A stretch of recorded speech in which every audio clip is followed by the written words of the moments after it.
Welcome to 5 Minute Bible Study. We're going to talk about Genesis 1:20 through 25 today, and using the King James Bible. I'm going to read that passage. And God said, "Let the waters bring forth abundantly the moving creature that hath life, and fowl that may fly above the earth in the open firmament of heaven. And God created great whales, and every living creature that moveth, which the waters brought forth abundantly after their kind, and every winged fowl after his kind. And God saw that it was good. And God blessed them, saying, Be fruitful and multiply, and fill the waters and the seas, let fowl multiply in the earth. And the evening, the morning were the fifth day. Then going to go again, Genesis 1:24. And God said, Let the earth bring forth the living creature after his kind, cattle and creeping thing, and beast of the earth after his kind. And it was so.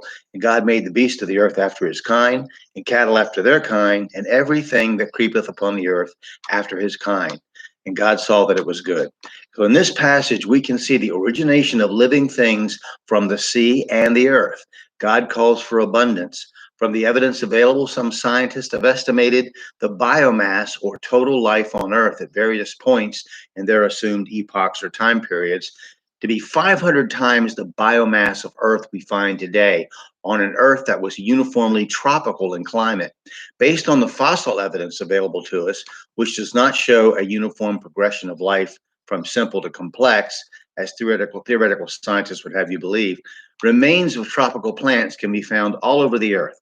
Fossil fuels such as oil, coal, and natural gas are thought to be by the majority of scientists the result of an immense decaying biomass formed under intense pressure over time. Contradicting evolutionary theory, God brought great creatures of a large size into being in one day, along with birds and other fowls or any winged creature. A whale is a large sea creature and can be what we would today call a mammal, or it can be one of the many types of fish we observe. The scientific classifications of mammal and reptile came after the Bible was written and are purely man's way of categorizing animals, as the word mammal once had to do with the breast, and a reptile was any creeping or crawling thing, not just a snake, but included an earthworm. Cattle include sheep and beeves or bovine creatures useful to man. Genesis 30:32. I will pass through all thy flock today, removing from thence all the speckled and spotted cattle, and all the brown cattle among the sheep, and the spotted and speckled cattle among the goats, and of such shall be my hire. Numbers 31:28.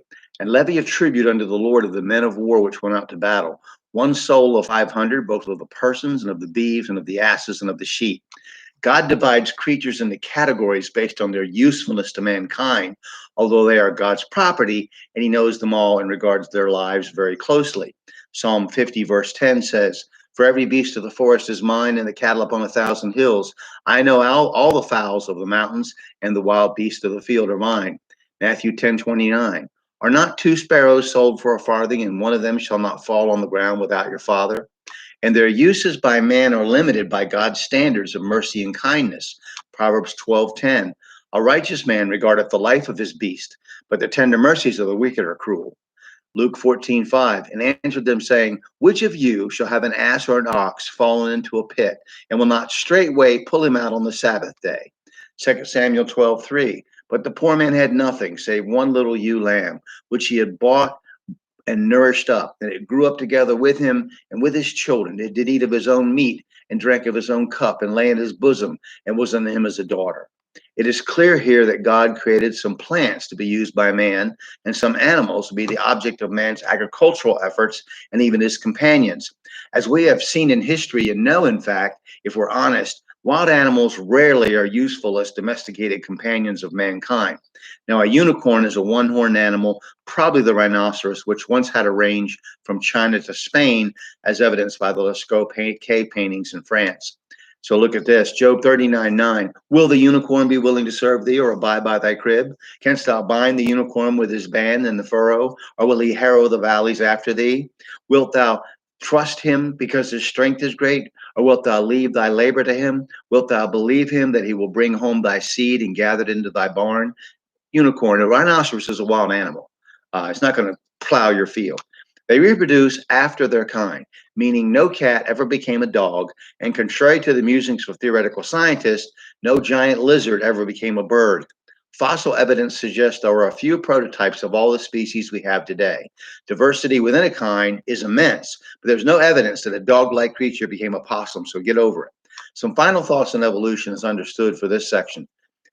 Standard evolutionary thought is that mutation causes changes in an organism, which are then selected for survivability, which is called natural selection. This is supposed to be how the original one-celled creature became the diverse life on Earth, in spite of the relative genetic complexity of even the simplest organism.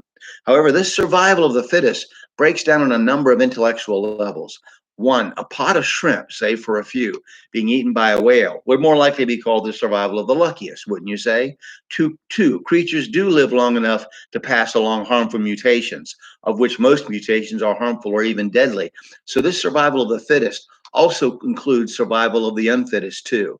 Third, even scientists believe in evolution, who believe in evolution, understand that basic structures like the limb, wing, leg, and foot, arm, and hand of many creatures don't reflect any necessary survival trait that came into being, but a common form that looks more like the design of an engineer than an accident caused by brute forces of nature working with accidental mutations.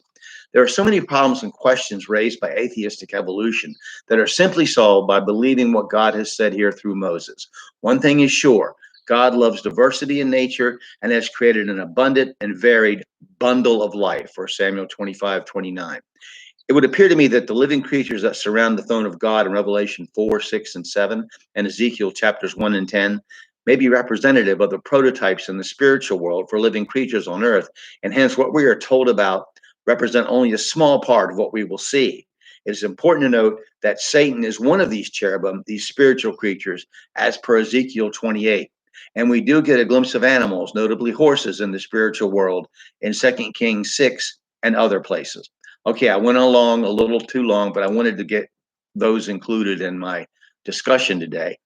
Thank you for listening, and thank you for viewing my 5-minute Bible study.